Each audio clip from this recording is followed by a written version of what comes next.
The Healthcare Security Cast is sponsored by 3D Network Technology. Reliability is our core value. Visit www.3dnetworktechnology.com. And by Genetec, delivering security strategies for healthcare. Visit Genetec, that's GENETEC.com. And by the Change Execution Group. Visit 360lifetransformations.com. Before we get into today's show, I want to invite you to connect with the Healthcare Security Cast on a new platform. It's a text-based platform called Community. To join, all you have to do is text my community number, and that number is 647-372-2042. That number again is 647-372-2042. Welcome to the Healthcare Security Cast, the podcast dedicated to healthcare security, safety, and emergency management. If you are involved with a healthcare security program or desire to be, this podcast is for you. Join the conversation as we discuss the issues that matter to healthcare security professionals while leveraging the expertise of healthcare security thought leaders and experts in personal development. And now, here's your host, Brian Hamilton.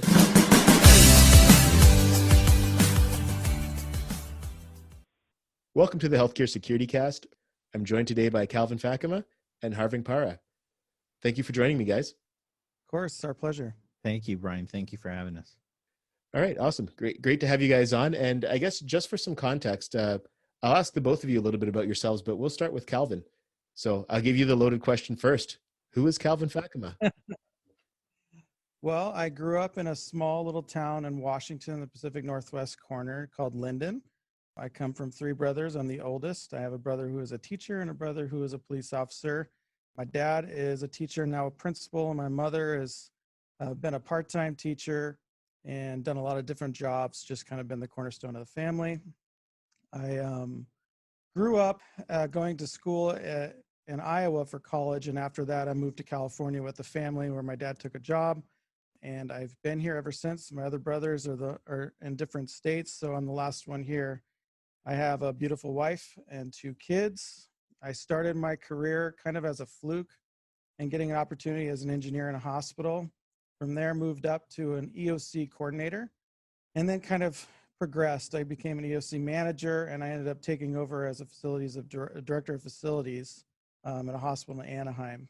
From there, I moved over to CHOC as a safety officer, took over both safety and emergency management, and then 2 years later took over security and parking. And here I am today, almost 5 years here at CHOC, and I oversee safety, security, emergency management, parking, workplace violence, and anything else that gets thrown at me. So that's a little bit about me. Awesome. And it's, it's not surprising to hear that, you weren't planning this, if we had reached out to your mom and asked, what did Calvin want to be when he was a kid? I think a lot of us have kind of fluked into the careers that we've gotten into in healthcare security, but it's always awesome hearing how people got into the field. Yeah. Now, Harving, I'll turn over to you now and I'll ask the same question. Who is Harving Parra? Well, it's going to be hard to follow that. So currently I'm the program manager for workplace violence and environment of care here at CHOC. My career path started differently. I started when I enlisted in the Marine Corps here in the U.S., serving from 98 to 2002. Was meritoriously promoted in every rank in the Marine Corps. Loved my time there. Absolutely proud of accomplishments and things that I was able to do and experience during that time. I was able to get a Navy Achievement Medal in support of our Operation Enduring Freedom post 9/11, which was an amazing experience in developing my actual career path. From there, I transitioned into law enforcement. Was a police officer here in Southern California for both Riverside and San Bernardino counties, working in a variety of different capacities. So those two kind of career fields fall in line, and the transitions were easy. But then I transitioned out of law enforcement in about 2010 and started doing private security and executive protection type functions, and really didn't like the inconsistencies in kind of the work. I then had a friend who was working in healthcare security at Memorial Care Health Systems, which is Long Beach Memorial and Miller Children's Hospital in Long Beach, called me over and said, hey, come check this out. He was a former police officer as well, very good friend of mine. He's currently working at Riverside Police Department. But he called me over and said, you're going to enjoy it. Really different than what we did as police officers, but the same, if that makes sense. So in that, I eventually made my way to healthcare and began enjoying work. I absolutely enjoyed my time in law enforcement, but found it changing my personality and making it difficult in terms of my own personal character and things that I truly believed in. So it was an internal struggle that I was having. And then when I transitioned to healthcare, it really brought it back to the realities of serving the public, like truly serving the public and having empathy and caring about what their concerns are and truly knowing what crisis looks like from that perspective. And I began to enjoy it. A lot of the skills that were developed in law enforcement really translated when it came to de-escalation, but then it really transformed when you're able to really bring elements of empathy into it. And that's what makes you an effective, healthcare security practitioner, right? And in doing so, that begins the bond, and that's where that synergy comes in between patient care clinicians and healthcare security practitioners. So I really enjoyed it and continued on that path. From there, I moved to Martin Luther King Jr. Community Hospital, where I was able to transition that security team from contract security company to an in-house team, and then lay the foundation for what that public safety team is today under the leadership of Mark Reed and Jonathan Westall. They're really doing amazing things over there and getting recognized, as they very well should, for the program that they have established there by incorporating the elements of security in terms of professional advancement and career development, and then integrating technology into that. And then I finally took the job here at CHOC when it was offered to me as a program manager of workplace violence and EOC, and have been here for about a year and a half now, and doing great things in improving the quality of workplace violence prevention and for our staff members, but also for the visitors and patients that experience their time here at CHOC. Lastly, I'm a husband. I'm lucky to say that I my wife was dumb enough to marry me. I absolutely don't deserve her. She's, as Calvin said, Awesome. And thank you both for sharing so much about yourselves. It's awesome to kind of hear. It's always great to hear about the people who are on the podcast and just what really motivates you kind of behind the scenes. So thank you for going into that much detail. I can definitely share the same sentiment. I have I have a wife who I'm very fortunate to have. I'd say she's out of my league, and I've been told that. So it's I could definitely relate. Now, you kind of alluded to this with the last question that I asked you, Harving, and so I'll get you to start us off with this one. But just who are some of the people who've influenced your career along the way, or who have served as mentors, and how have they impacted you?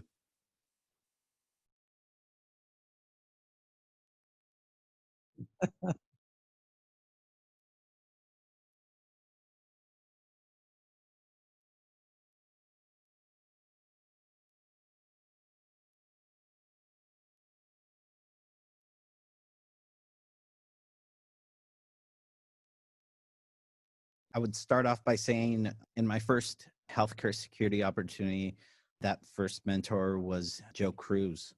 He was really kind of an old school security healthcare practitioner. Had been in the field for approximately 30 years and really molded what I believe is my leadership style and having a decentralized leadership mindset. Yeah, it's really selecting your leaders, giving them a task and allowing them to go forward and executing that task with minimal management, right? If you're selecting your leaders appropriately, then you should be trusting that they have the abilities to complete what you're asking them to do, right? So I really admired that about him. Within that leadership team, it was a lot of peers. So Michael Cruz, Devon Deal, Maurice Wright, who were instrumental in helping me through that transition out of that law enforcement mindset into a healthcare security practitioner. And then I would also say Mark Reed and Jonathan Westall over at Martin Luther King Jr. It really emphasized to me, and I was apprehensive at first because it kind of brought me out of my comfort zone, but they really emphasize the need for professional development, association participation, and networking. And that's the way that the career field advances, is through that kind of give and take and exchange of ideas and information and best practices. And I learned through that as uncomfortable as it was, that was necessary for me to continue to advance in this career field and path. And then lastly, I would have to say, the man sitting right next to me, Calvin, truly admirable leader that it's rare. I know in my career time, it's rare to find a leader that has outworked me, because I pride myself in outworking everybody. But this man right here gives me a run for my money. But with that, it really motivates me to continue to do more, right? It's almost the competitive nature in each other that really pushes the envelope in terms of pushing the programs forward in safety, security, and emergency management, and for him, parking and everything else he does. But it's been amazing. His trust in my abilities to get the job done. He really just gives me a task and says, okay, bye. Right. So it becomes one of those fun experiences of, okay, well, let me brainstorm and see where I can start off, and I'll put together a plan and really kind of just run it by him. And he's like, yeah, go ahead, do it. Trust me in the ability for me to do it. And then lastly, his patience. We've had some difficult conversations where I think I've tread the borderline of being too candid and using some difficult language. But I think having those difficult conversations also allows you to be progressive in that exchange of ideas in terms of having that communication. It's always been respectful, but he's allowed me to have that. And then lastly, Chris Riccardi, who's on our team and does emergency management. I considered him kind of like the godfather of emergency management and healthcare for the West Coast.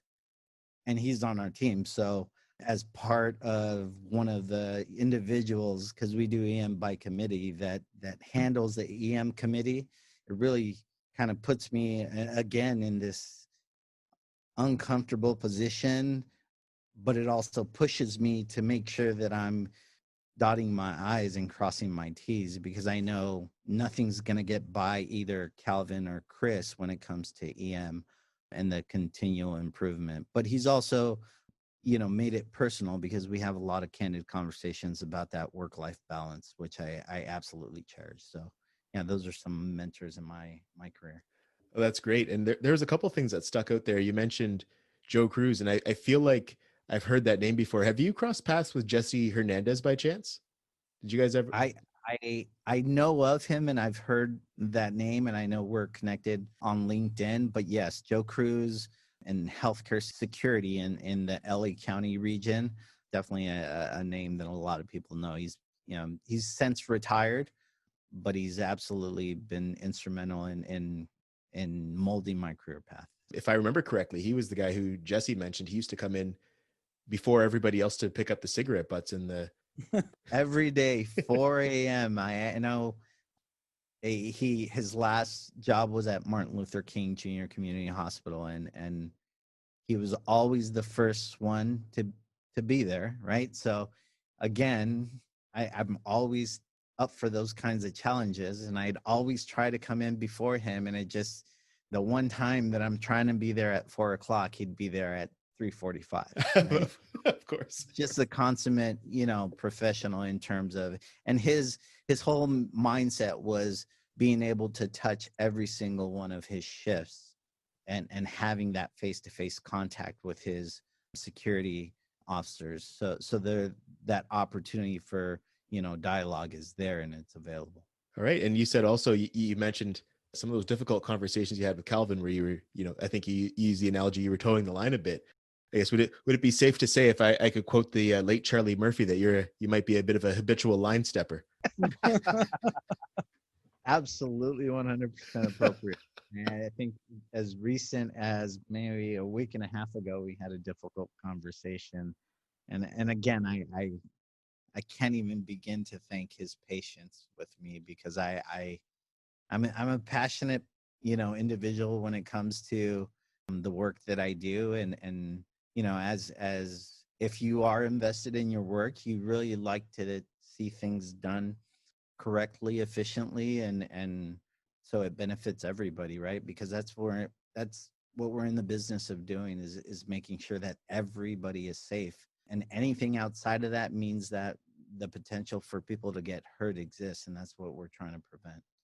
I think one thing I would add to it is, when I brought on Harving, I told him I'm a very transparent person. I'm not a political person. I'm not going to cut through any BS. I really want to be open on both ends. And that means if we have to have difficult conversations, we're going to have difficult conversations. But that means you're also going on the roller coaster with me in the leadership role. So, a lot of behind the scenes, as a leader, you have to go through budgets and cuts and everything else. And you're trying to maintain that budget, but you're also have an overall goal of keeping everybody safe and building something that is a best practice in my eyes. And so with that transparency comes the roller coaster effect. And Harving got to experience some of that as well. And I'm sure a lot of hospitals out there can deal with the pandemic and how that's affected, hospitals and how we do with care and budgets and things of that nature. But ultimately, we look at it as, what is it going to take to make sure that these kids are safe, our employees are safe, and can we mitigate any risk? And we're going to do everything that we can to do so. Excellent. Calvin, I'll turn it over to you. I actually am going to ask you the same question. Who are some of the mentors or influencers that you've had in your career, and how have they helped shape what you do? So my career has kind of been a weird one. I literally started from scratch. I had to learn everything I've never seen before.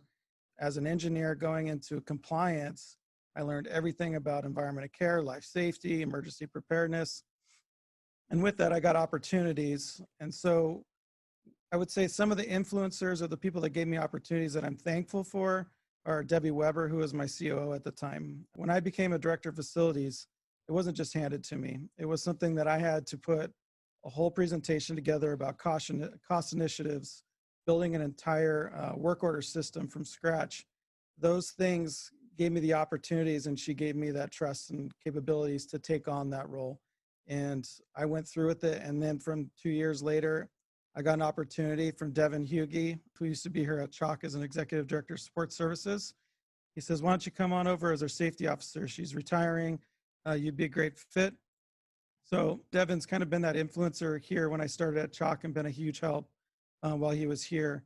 And then kind of grew into where I am. And I think people that influenced me, really, this may be a unique answer, are not people in healthcare, but people that I'm close to. So my dad, he's a teacher, and now he's a principal. His work ethic, those things really are what influenced me. And then my kids. So, Harving's a dad. He can understand this, that, you come home every day and they understand what you do.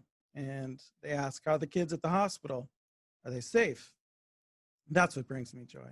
So those are some of my influencers. Awesome. No, that is a unique answer, but great answer nonetheless. Now, Calvin, the next question I have for you, and you kind of alluded to this before the last question, was the whole recruitment process and realizing you needed a guy with Harving's skill set and bringing him on. Can you talk to us a little bit about that? What were some of the things that led to you bringing Harving onto the team? So I met Harving coincidentally in the cafeteria one day. He was here to take his certification for safety and emergency professional. And I know he had applied for a security manager job here, but I'd already picked my security manager at the time. But I had seen his resume come across, and I was very intrigued by his background. It's not something you see every day in healthcare security.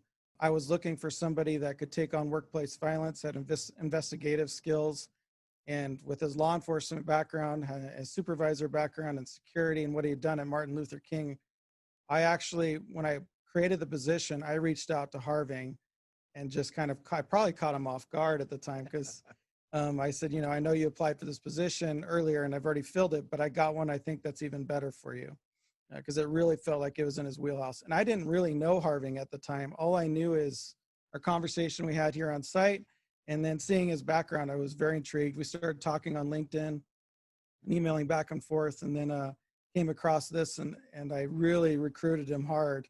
And I apologize to Mark over at Martin Luther King because I kind of stole him from him. But it was somebody I really felt was the perfect fit for this job. And I really wanted to not only fill the gaps of all these requirements, as it was a lot for hospitals in California to take on, but I've always been kind of the person that's like, if I'm going to do this, I want to do it right, and I want to build a best practice around it. And I saw that in Harving, and that's where I recruited him, and I never looked back. He is by far met every expectation that I had needed. And you know, CHOC has been so impressed with everything that he's done. I could go on for hours about stories over just the last year and a half of different incidents that we've gone through, but he's very valued here at CHOC, and I'm very thankful that he was able to come over here and take this role on, because I think we have a long ways still to go, and I'm looking forward to the future. Awesome. Now, Harving, that's some really high praise from the man sitting next to you. Yeah. One of the things that he mentioned too was some of the requirements changing, and that was what led to the creation of this role. What's been the impact of the legislation that's affected your region, and how have you adapted to that? Yeah, so the legislation that Calvin's referencing is California Code of Regulations Title 8 3342, which I'm sure anybody in healthcare security is now familiar with, because Yeah. it really is progressive, right? And it really gives you a blueprint of what a successful workplace violence prevention program looks like, because it covers a multitude of different things. It talks about scope and application. It outlines what a workplace violence prevention plan should have in it, outlines a violent incident log and what the requirements of that is, gives you an algorithm to follow in terms of what meets the requirements and thresholds of a workplace violence related incident, gives you information regarding the review of your workplace violence plan, the annual review, specific training details. And I think that's one of the key elements of this regulation is the training subsection is so detailed that it outlines tiers for every single function in the healthcare environment. And that's important because when we talk about the aftermath of a workplace violence incident, we think about what could we have done to have prevented this incident from occurring. And one of the first things that comes to mind is training, right? Training. We need more training. What does that training entail? Well, pre-incident indicators, right? What to do should that violent incident begin to occur? What are some escape techniques and physical techniques? What are some things to consider when we're talking about somebody in crisis? Because we still are in the healthcare environment, and we have to also look out for the patient and their welfare. So there's a multitude of things that this legislation has brought forward and has thrust on California hospitals and said, you will meet these mandates and requirements. And so that's has, for the last 3 years, I think it really has had everybody scrambling to meet these requirements. And every hospital has done some of these here and there, and but it's not complete. So it's not collective and housed in one location. They're spread out in different areas.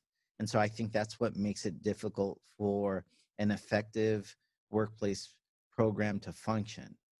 I think housing it together where one department or one entity owns that requirement really emphasizes to an organization and to its workforce that we do care about your safety, right?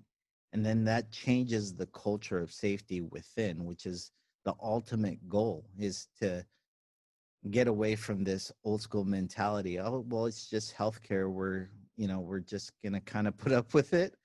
And those are kind of things that happen in healthcare. No. We have to get out of that mentality and begin to try to be proactive in preventing these incidents from occurring in the early phases, where we can address it and be more open in having those conversations and setting those guidelines by actively saying, I'm sorry, this is not appropriate. We probably should not do this, and redirecting and refocusing on the care of the patient, which is ultimately what everybody's trying to do. It's a team mindset of the healthcare entity and the family members and patient working towards a common goal, which is getting that person better. Excellent. Now, as far as the scope and application at CHOC, how has it impacted your facility, and have there been any direct impacts to staffing either within your program or just within the organization? So I think from a scope perspective, it's going through a lot of new training, a lot of new risk assessments, but it's also a culture change. So, and I'll give you an example. So when I came here, aggressive behavior had been trended for some time. And really, what does that aggressive behavior get trended off? Safety reports. We've had a really good culture here of reporting all types of incidents, but what we were missing was the severity of those. So it's great that people are reporting. We don't want to hold people against reporting. We want them to report, but we also want to know what is the severity and what is the proactive and reactive steps being taken to move forward so that this doesn't happen again. And so when we put these new requirements in place, it really was everybody had to get trained, had to go through a module. We had to bring in consultants to help us through gap analysis and things of that nature and put together some sort of training program. And that really was the beginning scope of all of this is let's get our hands around it. Let's understand our gaps and let's get some training together. The scope under me was really to take the requirements, be an expert in it, and figure out how you're going to put it in place. And so we put those basic things together, such as policies, procedures, plans, training, but then came a lot of it. It's not a one and done kind of thing. This is ongoing training for the rest of their careers while they're here. They're going to get some sort of training every single year. And that's where I was like, we need to bring in somebody. I cannot continue every day to go through workplace violence and have all my other departments on top of it. And so that's where we brought in Harving. It's kind of an evolution right now, or a transition. We have training that we do on site, and I'll let Harving explain the types of trainings and the tiers of training. But we're in the process of now putting this under one department and program, which is Harving's with workplace violence. We have trainings that we've always had in place where a lot of hospitals have to do it, from aggressive behavior training in the ED and security and any of your psych units and things of that nature, which has never stopped, but we've transitioned to a different type of training, which is more trauma-informed care approach. We brought on mental health unit 2 years ago. I think it's been 2 years, maybe even 3. And with that, we had a whole new approach of how we're dealing with mental health, not only here at CHOC, but our region. We're the only mental health unit for pediatrics in all of Orange County. And there's not a lot around here, which means we're going to have a busy ER, we're going to have a busy mental health unit, and the atmosphere is going to change a lot. And I could tell you firsthand, I've learned so much about patient trauma-informed care, so much about the type of training we do, and how we take care of our patients to ensure that we're not putting any more trauma on them by putting hands on them, how we approach them, how we deal with these types of situations. And I have to give a shout out to Danny Milliken, who's our director of mental health, because I am very humbled to say that I have learned way more than I ever thought I would about how we deal with this. And you could take these practices outside of the hospital, inside the hospital. Mental health, is a huge crisis, I think, in our nation, of dealing with a pandemic right now too. We see it every day, but there's a lot of things that need to take place. And that is a huge scope that we're trying to help with our portion in training, how we handle these types of patients that are aggressive. And when we go hands-on, when we don't go hands-on, security is part of the care team. They make decisions with the clinical team. It's a different approach in our mental health unit. It's a locked unit. They're the supporting team of mental health. They take the lead, which is different than when you're in the hospital, where security will usually take the lead. But we've learned a lot. It's a lot of collaboration, a lot of simulation training, a lot of going through drills, and really just learning as we go and the lessons learned. Excellent. The next question I'll ask is just around the steps that you've taken. So what are some of the steps that you've taken at CHOC to ensure that the workplace violence prevention plan requirements are being met? I think Calvin started it off by mentioning that CHOC as an organization has made a commitment to workplace violence prevention by hiring a program manager for workplace violence. It's rare. This is usually going to be an ancillary duty for, somebody in the security or risk management department is what I've seen in terms of peers. It's rare to have some one individual that's in charge of handling that.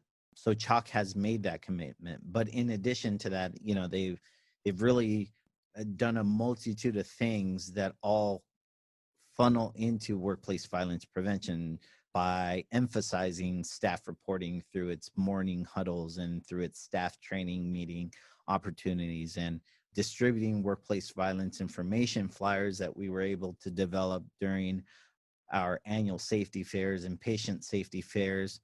We recently placed workplace violence prevention signage throughout the organization in public areas like the ED lobby and ED elevators to really speak to the public in a face-forward direction where they're able to read without anybody saying anything. They're going to read for themselves that CHOC as an organization has a zero tolerance for workplace violence. And it's the wording is around a healing environment, obviously, because we're a children's hospital and we want to emphasize that. But then lastly, I think is the ultimate commitment of creating a workplace violence prevention and training department. And I think that's again progressive in terms of I don't think there's any other organization that I'm familiar with that is really investing this much financial resources to a department to prevent these kinds of incidents in trying to protect their associates, but also protect the visitors and patients here at the hospital. The only things I would add to that too is, like I mentioned earlier, just changing the culture. We have daily safety huddles, we have weekly safety briefings. All of these things, we continue to make sure that if you're having any situations where people are being aggressive verbally or physically, they need to be reported to security and a safety report immediately. And we've really been tracking what we call SWITs, our Safe Workplace Intervention Team has been here before we started this program, and it was something that we just truly developed into it and beefed it up a lot. And really what that is a multi-level department team, which includes social services, includes customer service, risk management, security, house supervisor, nursing administration. There is representation on all aspects so that if we have a situation where it's escalating, where there is a parent that's being aggressive or is treating people that is considered not appropriate, or a multitude of different issues related to the patient or an employee even, we will call a SWIT. These SWITs can vary from 4 times a week to 3 times a month. You don't know. I've had multiple SWITs in one day. but it is very effective, and that has helped us change the culture. It's something that I'm proud of, and we even track it based off of being reactive versus proactive, so we can take data and analytics behind this to understand where we're going. I know Harving's got a big project he's working on right now with quality to understand, where we've gone from. And I'm pretty proud to see the transition over the last 2 years of where we've gone and where we are today. But there's a lot of things and a lot of people involved and key stakeholders that have actually put commitment into this, especially with them from our social services and our customer service department. They've just been amazing, from helping us with triggers that we put in the EMR for the patients. They also have alerts that they put in for our visitors. And so what that means is that if we have had a SWIT and we've identified this guest or this visitor that is known to be aggressive, known to yell at people, known to do illegal drugs or things along those lines, those alerts will be popped up in the EMR. And when a nurse goes to see that patient, the first thing they see is this alert. Oh, this parent or this visitor, I need to call security right away for an escort. And it's really helped the culture change to ensure that everybody feels safe and are safe. So, Yeah, it's absolutely. Multidisciplinary teams is kind of like the standard of workplace violence assessment and prevention. And I've been involved in a couple organizations that have SWIT teams, but none as efficient and as functional. And that's not a knock to any other organization, but I truly think the efficiency and the commitment from the key stakeholders to really be present at these SWIT team meetings really truly has a multidisciplinary effect in terms of that decision-making process, where you're able to say, well, it's not just security making that final decision, it's the organization as a whole, because the multidisciplinary group is representing CHOC, and it's a CHOC decision. And as CHOC, as Calvin mentioned, with opening that behavioral health or that mental health unit, the complexities and the difficulties involved with some of these cases have been increasing as the agency and the surrounding county have now known that CHOC has a pediatric mental health inpatient care center, right? So now they're bringing our most difficult and in need of mental health services youth here. So it's really taken an entire team approach. And like you said, Danny's been instrumental.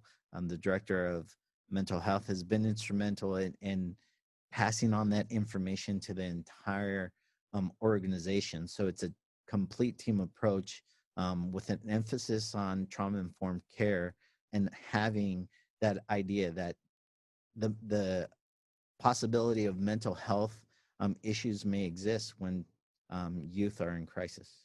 Excellent. And you touched on a couple of things that I wanted to talk to you about. So you talked about some of the logging of these violent incidents, and you talked about assessment as well. So let's focus on the logging part first. Specific requirements for logging these violent incidents.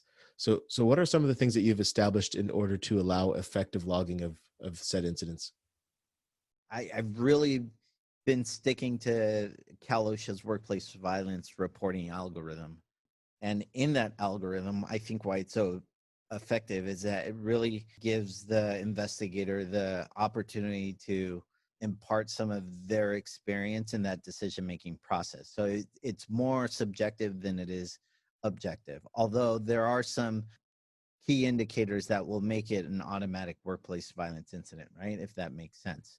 So I've really keyed on sticking to that. When I first got here to the organization was averaging about 20 to 30 reportable workplace violence incidents. And when I began triaging through those events, it really started dwindling down and going down. And I think this year we're at a decrease of workplace violence reportable events by 97% in relation to the last fiscal year. And that is just simply sticking by that Cal OSHA workplace violence reporting algorithm.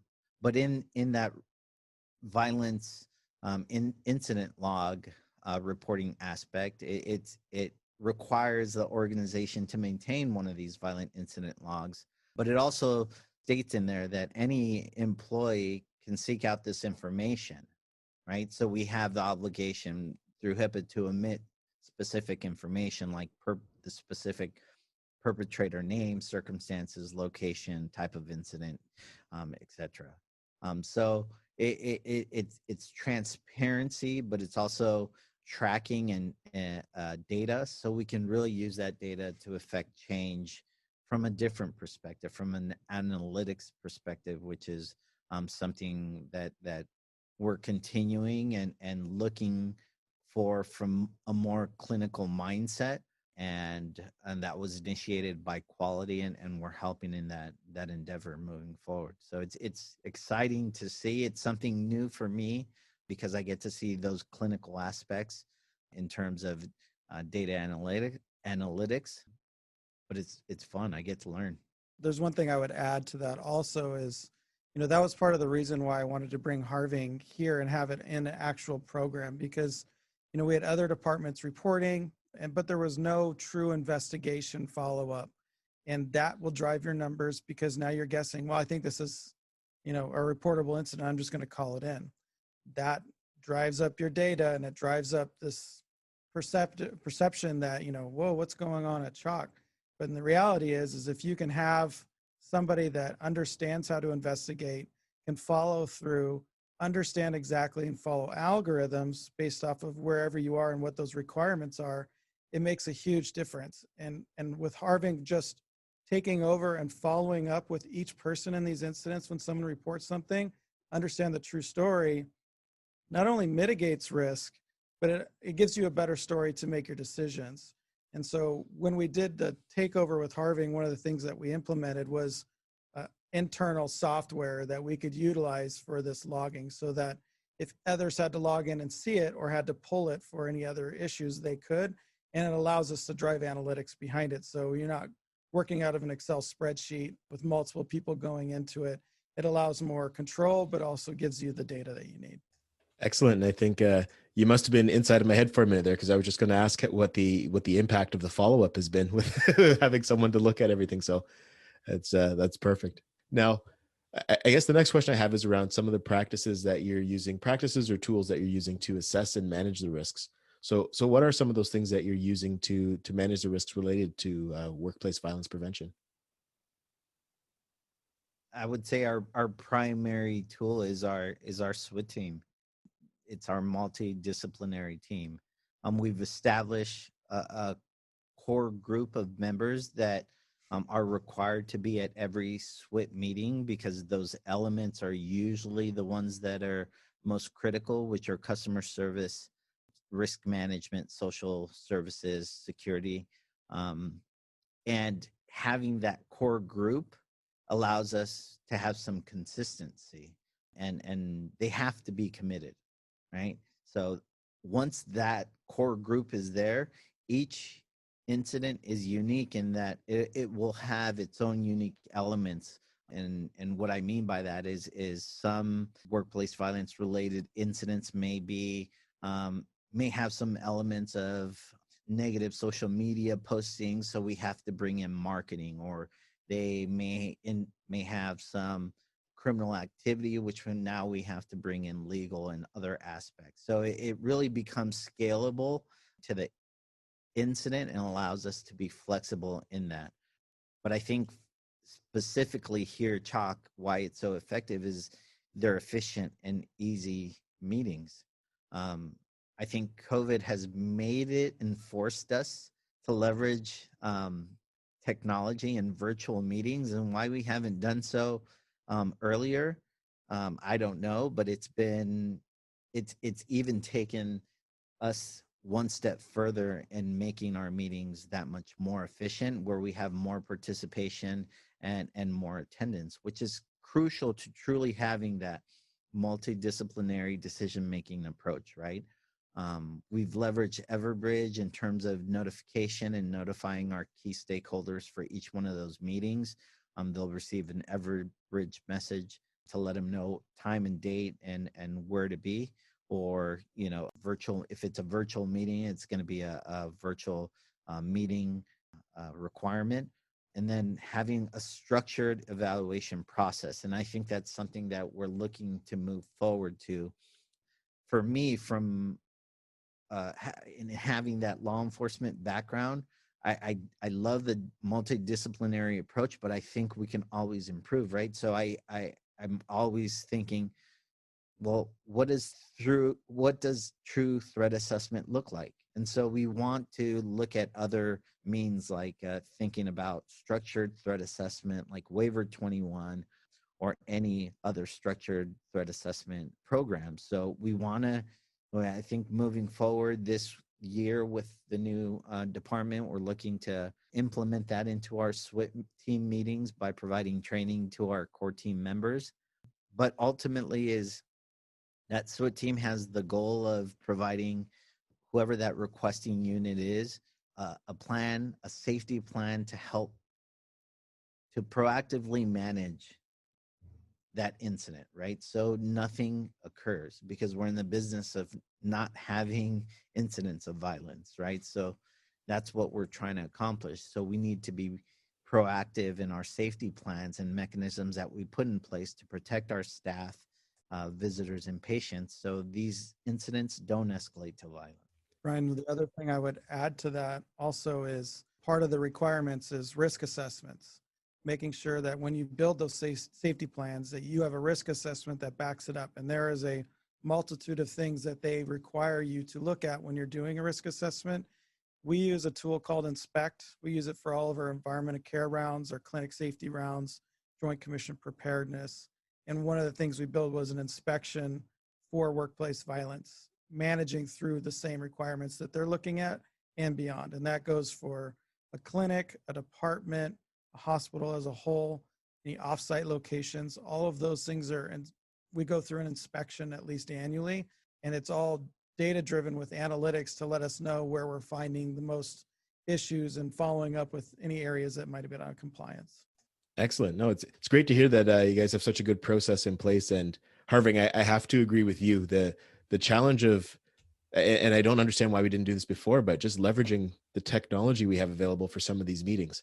I think back to one of the facilities I used to work at. We had we had our shuttle service that traveled between facilities. And I remember there was one person who, they used to be constantly on the shuttle, just going back and forth to meetings. It just seemed like such a bad use of time.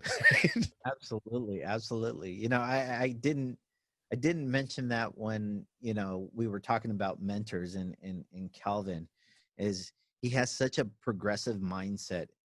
And what I mean by that is we really need to be progressive thinking in terms of leveraging technologies to make our jobs easier. And so we can be more efficient and do more with the time that we have saved by leveraging technology. And he's absolutely a proponent of that. I mean, we have technology on the emergency management side that has allowed us to streamline our documentation, for reimbursement when we're talking about our FEMA forms, right?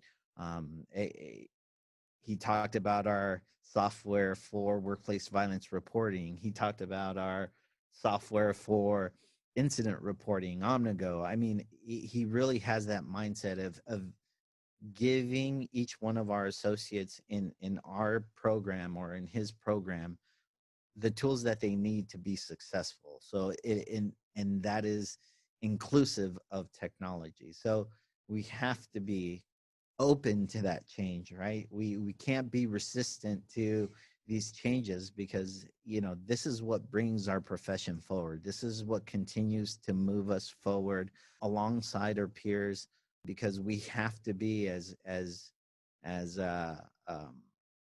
Jeff Young said it, every dollar that you take away from security is a dollar that you're taking away from patient care. And I truly believe that. I love that statement. It truly does mean that, because we are part of that healthcare team. and we all have to trust in each other's abilities to impart our expertise in that process to make sure that we're providing that exceptional patient care. No, some really, really valid points. And it's funny about just with the technology, I find that a lot of people are just really apprehensive to take on these technologies. But then once they use it, some of the people, some of the people who I remember were just adamant about not doing these Zoom meetings or whatever platform you're using. Love them now. They want to schedule them for everything, even when it's unnecessary. So it's definitely been a bit of a shift in that sense. The next thing I want to talk about is the training, and you've touched on it quite a bit here, and it's obviously an important part of what you're doing. What are some of the things that you've done differently, or how is training involved? Even just the structure of it. I know you mentioned the tiered system that you have to use. How has it evolved to, I guess, exceed? Because it sounds like some of it's exceeding what's actually set out through the legislation. So one of the things when Harving got here was really building that tiered approach for how we go through workplace violence training. And, one of our gaps was really the middle tier, which is all your face forward, or anybody that might be isolated or alone with a patient or a visitor of that fact. And how do we get them more training outside of initial awareness and what it is and how you go through de-escalation in general terms, and giving into the weeds about, these are the techniques of how you de-escalate a situation. These are the techniques you find yourself escaping this type of situation, and who you're supposed to call. What we have now put in place is initial training is tier 1. Tier 2 will be those face forward or anybody that might be isolated or alone. So that's not just nursing, that's your support services and your ancillary departments as well too. That was our biggest group that we found really need additional training. And then tier 3 is really the full training. It's initial 8-hour training, and then 6 hours after that the next following year. And that goes through everything else from initial to the tier 2. But then also, this is how you use techniques from a trauma-informed care perspective to go hands-on, or when you do not go on hands-on. And that is by far, the biggest transition that we've done over the last 3 years. So the biggest gap was the middle portion. And we're now in the process of now rolling that out, saying, we know you've gotten initial awareness training on what workplace violence is. We're now going to give you the tools and the resources to de-escalate this situation, how to escape this type of situation so that nobody can get hurt. And so that's the approach of the tiers that we've now moving into. And this is fresh. This is 6 months that we finally have gotten to a point where, we sat in meetings with not only administration and nursing, but risk and social services, all of those core SWIT team members that we have. We're all part of this to ensure that, this isn't just what security wants. This isn't just what Harving wants. This is overall, we want to bring the best practice to our staff to ensure their safety. And so that's how we've came up with the tiered approach, which also meets the requirements of Cal OSHA and Title A here in California. Yeah, that's absolutely right.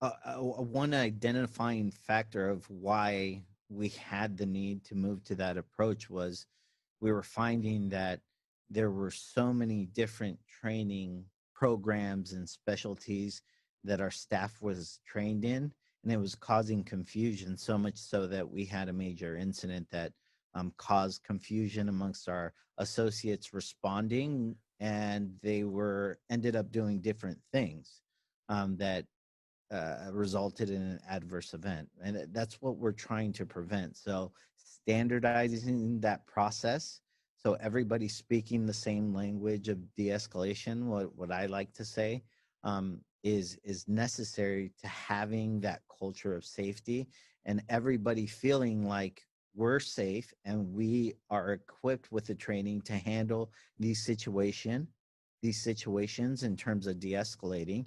And if it continues out of control, then we have our higher level responders that can manage that physically, right? That's as a last resort, because again, the additional aspect of having that trauma-informed mindset really speaks to the patient population that we're dealing with, which is pediatrics, right? We're not in an adult setting where we have adults making conscious decisions, right? We're dealing with children who are often frightened and scared and have different reactions to circumstances. And we have to be empathetic to that and know that we're dealing with children, regardless of whether you're in the ED or up on inpatient floors. There has to be consistency in the way that we handle and manage de-escalation, so we minimize that trauma to the children that we're serving, because that's the goal. Otherwise, we're just doing more harm than good. And I think the other thing I would add to it is like Ian mentioned, it's a collaborative approach. If there's a code gray or, whatever code they use for aggressive patients, we have a multitude of different people that respond. We have now a mental health nurse that responds with our security. And then if it's happening in the ED, they're all working together on the same solution. And that's where the training comes in, to ensure that we all are using the same techniques. We're all in the same mindset. And we really are building that game plan. If they have time to build a game plan, they will meet right before that and say, this is your job. This is your job. Here's how we're going to handle it. If he gets aggressive, this is what you're going to do. And it's all with the mindset of trauma-informed care. We do not want to have to go hands-on with anybody unless it is our last option. Excellent. I guess part of keeping people safe, and you alluded to this earlier, you referenced the behavioral alerts. And so I'd like to see if you wanted to elaborate a little bit more on that, and also the behavioral contracts and how you've been leveraging that to improve the safety at the facility. So currently we're issuing our behavioral contracts as one of those proactive measures to try to manage that potential for that violent behavior. When that behavioral contract is issued, we really try to separate it from the clinical process, because we don't want that perception of a punitive action being attached to any kind of patient care. So really it's myself and our customer service manager, Sandra Schultz, who have that conversation with whoever that aggressor is at that point. We include a clinician in there in that meeting, should that person have any clinical questions that we're not qualified to answer. So it really is, we're still, although it may seem like it's a punitive action, we're still have the mindset, that caring mindset of empathy, and telling them that, hey, these are just guidelines of what appropriate behavior looks like here at CHOC and what our concerns are. And we have to be able to stay away from those things, because we don't want to have restrictions or other actions come into place. So what happens after that is what Calvin alluded to, is that then gets attached to the EMR in an alert form. So anytime that person that is attached to that aggressor, maybe it's usually a parent or a visitor, some kind of visitor attached to the patient. Anytime that patient gets admitted into any one of our locations, whether it be a clinic or the ED or an inpatient setting in the hospital, that alert's going to trigger, and that clinician is going to be able to see what those triggers are, what the concerns are. And it's not necessarily to call the security officer to be there, and now it becomes an escalating factor. It's really just to alert the clinician that there's been some instances in the past that we should be mindful of.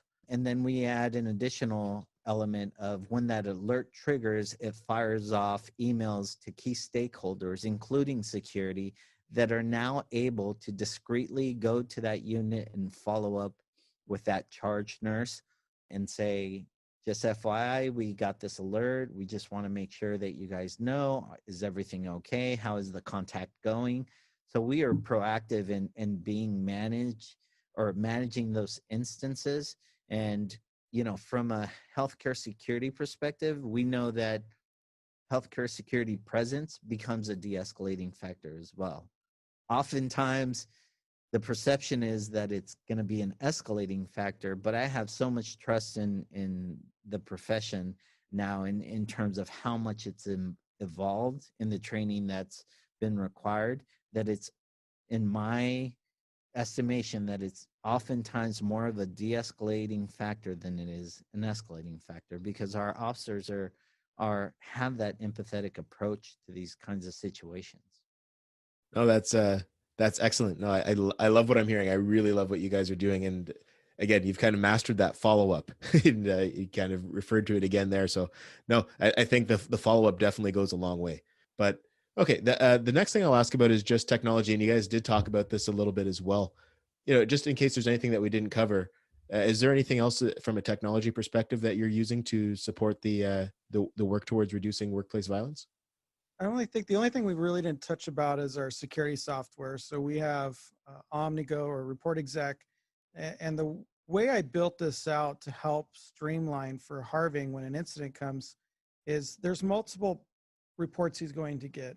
All of our incident reports from security get built into a safety reporting system, but in that incident report, I've customized it so that it's already giving Harving the information he needs from a workplace violence perspective. And that took some time to customize it, but it did help, I think. When Harving will get incident report, when they write it and they submit it, he's getting it in his inbox right away. And we wanted to build those triggers for alerts specifically to Harving and to Bill Kemp, my security manager, just so they're aware it's going on. Harving's clock starts when the incident is acknowledged. And so we have either 8 hours, 24 hours, 72 hours to report something if we need to. So it can be a Saturday afternoon and there was a major incident. Harving has 8 hours to make sure, that if it's that severe that he has to report it to Cal OSHA. And so we wanted to put those mechanisms in place. As Harving mentioned, I'm a huge proponent of technology.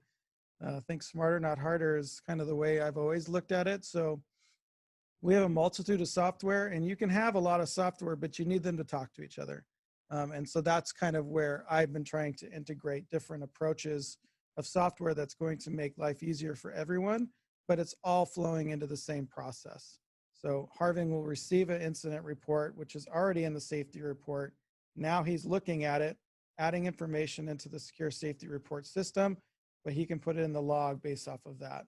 So they all flow together. Emergency management, same thing. We do have, incident command types of technology that we can use that technology for different purposes outside of emergency management. So what Harving's working on now is using that same platform, which is VOCI, to use it for his SWITs, Safe Workplace Intervention Teams, to use it for his training documentation. So now we're using it on a multi-level. So it's just how you use the technology so that you're not sitting there with your desk full of paper. We're really trying to streamline it that we can have this all virtual anywhere we need to go. If Harving needs to work remote for the day, he has all the tools and resources he needs to use if he's going to be remote. Excellent. Now, we've covered quite a few topics, and I just want to open it up to you. Is there anything that I haven't asked that you guys would like to discuss at this point? I think the only thing that comes to mind for me is, we didn't really talk about law enforcement, but building a rapport with your local law enforcement, or, we have multiple offsite locations. I've really tried since I've been here to have a rapport. And now we've built that relationship where we go to meet with the chief, every so often just to touch base. How you doing? He wants coffee. And now that is built into a relationship. Now when Orange Police Department has an incident that happens at CHOC, they're calling me. I'm not calling them yet because they know how to get a hold of us. They know what our processes are. They're ready for us when we come out there. They're like, hey, how's it going? They know who's who. And it's really gone a long way to build that relationship with them so that if we did have a big incident, we know what to do alongside with them. We do training from active shooter training and simulation training, all with our local law enforcement and fire from a mass casualty incident. We've done a lot of things with them, and it goes a long ways to build those. So if you do have a serious incident, you already know the process of what they're going to do, what they're going to need. When they come here for an incident, we have video already pulled because we know what they want. And that's just based off of prior incidents, but also building that relationship with them. So we're making their lives easier as they're making ours lives easier. Absolutely.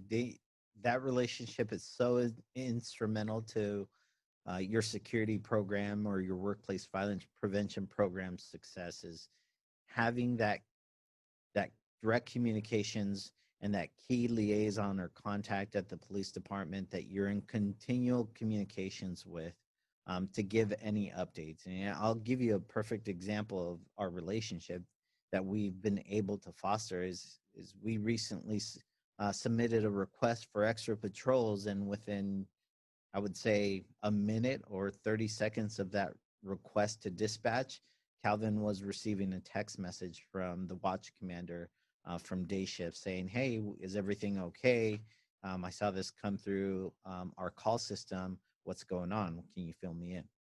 So having that kind of direct communication is absolutely vital to the program's success. And it really comes through that mutual trust that your organization is doing what you're supposed to be doing in terms of workplace violence prevention and security protocols.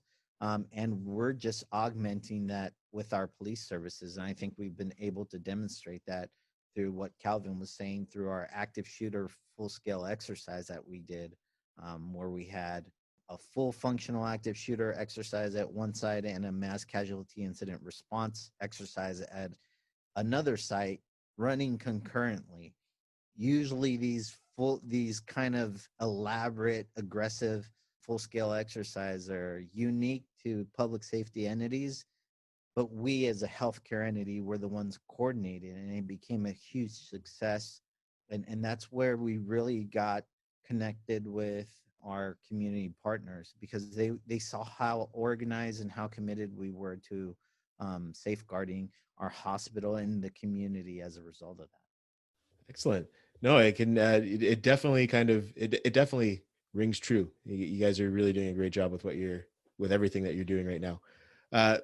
Next question I have for you is just around what your plans are moving forward. What can we expect to see from you? Look, for me, it's really just learning. I'm a sponge. I want to continue to learn and build best practices.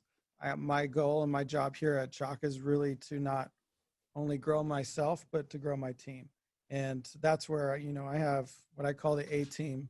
I have an awesome security program with Bill Kemp and Stephen Beretta. I have an awesome relationship with Harving and security and how we all collaborate together from a workplace violence perspective.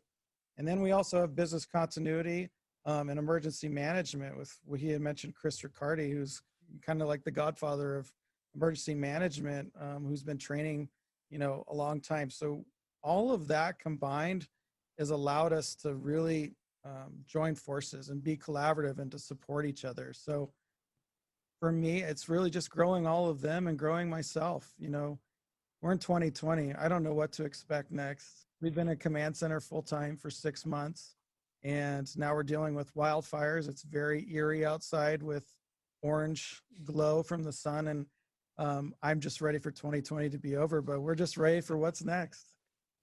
Yeah, I absolutely. I agree with everything he said. I truly believe it's an A-team approach. It's collaborative. We're like a family in that we bicker and we fight, but we also, through those experiences, grow together and are able to fix those disagreements and those differences of opinions in the direction that we should be moving, so that we're all walking the same path and we're progressing forward to the benefit of the organization. That's where his leadership comes into play, and that he's that calming effect that he has on the entire team. I know, at least for me, I tend to be the loud, obnoxious one. And that's just a personal, being transparent moment for me. But I love where I work. I love my boss. I couldn't be happier. Awesome. And do you guys have a closing message for the Healthcare Security Cast community? For me, I just want to thank you for this opportunity to share. Been a huge fan of your podcast, so appreciate you letting us come on. We're here. If anybody has any questions, want to get a hold of us, we're happy to share. I've been at the bottom. I've had to learn every step of the way. And yes, you'll learn a ton by doing it. But if there's anything that we can help with tools or resources, I'm happy to share. I am one of those people that have been blessed to have people share with me, and I want to be able to share back with others. We're just here to help. Awesome. Yeah. I would say find a mentor and step outside your comfort zone. You know, this is a healthcare security cast. Our bread and butter is healthcare security, but don't shy away from any other responsibilities like safety or emergency management, because that's what makes you a valuable commodity. And then you're not expendable, right? And that's how we continue to evolve our security field. But also get involved in your local associations. You know, IHSS has been, I think, has been absolutely crucial to my career development and the opportunities that I've been able to have because of the guidance that I've been given through the mentors I've had in both IHSS and in healthcare. So yeah, those two things: find a mentor and get involved with your local associations. Awesome. And I guess another lesson that we can take away, and Jonathan and Mark, I guess, learn this the hard way. If you have to get some of your staff trained, try to make the training available on site. And if you do have to have them go off site, just make sure that they at least pack a lunch so they don't run into the the director at the Right. at the cafeteria. Right. Now, you had mentioned that you're open to people reaching out to you. What's the best way to contact you? You can find me on LinkedIn or by email. My email here at CHOC is cfakkema@choc.org, which is choc.org. Those are the two best ways to get a hold of me. Now, mine is LinkedIn as well, and through email here at CHOC, and mine is Harving, and that's HARV as in Victor ING .Parra PARRA @choc.org. Awesome. Well, thanks again, guys. I appreciate the time. And I just, like I said, I sound like a broken record, but I love what you're doing. And I love the synergy that you guys have. It's, it seems like a great work environment, and it's always awesome to see that. Thanks for having us, Brian. No, I appreciate the time, Brian. It's been a pleasure, and good luck with Omnigo and the continued success in your podcasts. You're doing a great job. Thank you. And this concludes another episode of the Healthcare Security Cast. Thank you for joining us, and thank you for the support. I just want to share that we have exceeded 5,000 downloads. Also, after taking 4 months to hit that 1,000 download mark, we've actually had more than 1,000 downloads in both August and already in September as well. So thank you for the support. Keep getting the word out. Engage with us on social media. The easiest way to engage with us on social media is through the website. That's Brian, BRINE, Hamilton.com. All the links are there.